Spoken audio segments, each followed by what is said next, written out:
Hello, welcome to Passion Reading channel. Today I'm going to read Lady Chatterley's Lover again, and to be more interesting. One evening, guests or no guests, she escaped after tea. It was late and she fled across the park like one who fears to be called back. The sun was setting rosy as she entered the wood, but she pressed on among the flowers.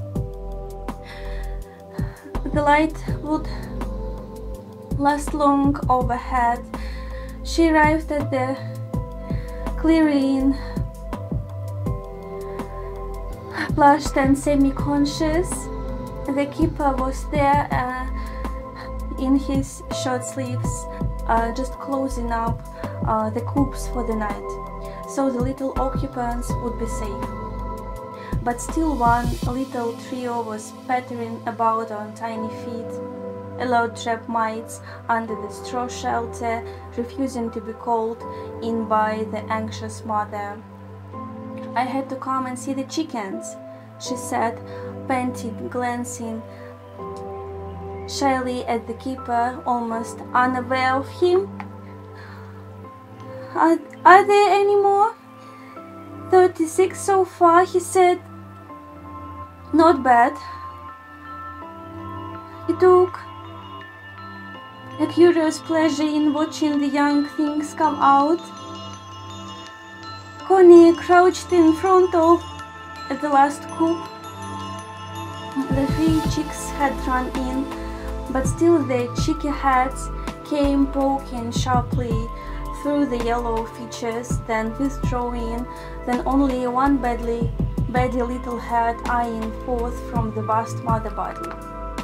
"I would love to touch them," she said, putting her fingers gingerly through the bars of the coop, but the mother hand pecked at her hand fiercely, and Connie drew back, startled and frightened. How she pecks at me. She hates me," she said in a wondering voice, "but I wouldn't hurt them." The man standing above her laughed and crouched down beside her, knees apart, and put his hand with quiet confidence slowly into the coop. The old hand pecked at him, but no, so savagely and slowly, softly, with sure gentle fingers, he felt among the old bird's features and drew out a faintly peeping cheek in his closed hand. "There," he said, holding out his hand to her. She took the little drab thing between her hands, and there it stood on its impossible little stalks of legs, its atom of balancing life trembling through its almost weightless feet into Connie's hand. But it lifted its handsome, clean-shaped little head boldly and looked sharply round, and gave a little peep. "So adorable, so cheeky," she said softly. The keeper squatting beside her was also watching with an amused face the little bird in her hand. Suddenly he saw a tear fall to her wrist. He stood up and stood away, moving the coop. For suddenly he was aware of the old flame shooting and leaping up in his loins that he had hoped was quiescent forever. He fought against it, turning his back to her, but it leapt and leapt downwards, circling in his knees. He turned again to look at her. She was kneeling and holding her 2 hands slowly forward blindly, so that the chicken should run in to the mother hen again. And there was something so mute and forlorn in her. Compassion flamed in his bowels for her. Without knowing, he came quickly towards her and crouched beside her again, taking the chick from her hands because she was afraid of the hen and putting it back in the coop. At the back of his loins, the fire suddenly darted stronger. He glanced apprehensively at her. Her face was averted, and she was crying blindly in all the anguish of her generation's fallenness. His heart melted suddenly like a drop of fire, and he put out his hand and laid his fingers on her knee. "You shouldn't cry," he said softly. But then she put her hands over her face and felt that really her heart was broken and nothing mattered anymore. He laid his hand on her shoulder, and softly, gently, it began to travel down the curve of her back, blindly, with a blind stroking motion to the curve of her crouching loins. And there his hand softly stroked the curve of her flank in the blind, instinctive kiss. She had found her crepe of handkerchief and was blindly trying to dry her face. "Shall you come to the hut?" he said in a quiet, neutral voice. Then, closing his hand softly on her upper arm, he drew her up and led her slowly to the hut, not letting go of her till she was inside. Then he cleared aside the chair and table and took a brown soldier's blanket from the tool chest, spreading it slowly. She glanced at his face as she stood motionless. His face was pale and without expression, like that of a man submitting to fate. You lie there," he said softly, and he shut the door so that it was dark, quite dark.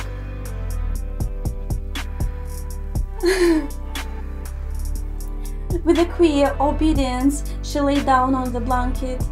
Then she felt the soft, groping, helplessly desirous hand touching her body, feeling for her face. The hand stroked her face softly with the infinite soothing and assurance, and at last there was the soft touch of a kiss on her cheek.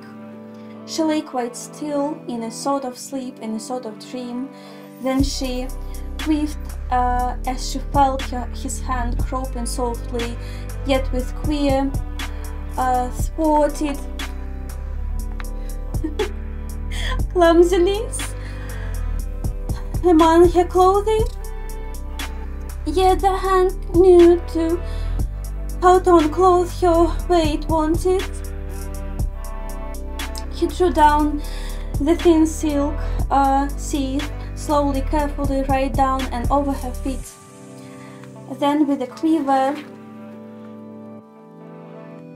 of exquisite pleasure, he touched the warm, soft body and touched her navel for a moment in a kiss. And he had to come in to her at once to enter the peace on earth of her soft, quiescent body. It was the moment of pure peace for him. The entry into the body of the woman. She lay still in a kind of sleep, always in a kind of sleep.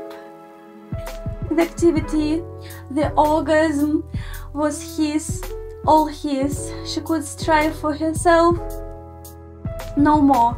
Even the tightness of his arms round her, even the intense movement of his body and the springing of his seething her was a kind of sleep from which she didn't begin to rouse till he had finished and lay softly panting against her breast.